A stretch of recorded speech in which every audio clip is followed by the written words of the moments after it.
All right, so today is detail day on my car, and we're looking at the Mother's Wheel and Tire Foam Cleaner. And so I just got in washing my vehicle. Now I'm gonna spray my wheels, and I did not clean my wheels at all prior to this. So I'm gonna spray it, let it sit there. The directions say let it sit there for around 30 seconds, so we'll do that and just follow the instructions.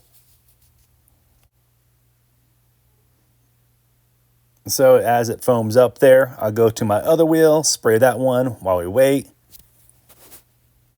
All right, now it's time to spray off the wheels, and let's see what happens.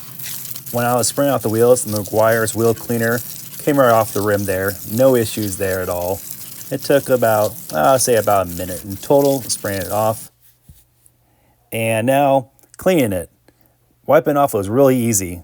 So you still have to use a towel to wipe off the rim after the solution. So it's not going to be some miracle where you spray the solution and then just rinse it off and it's spotless.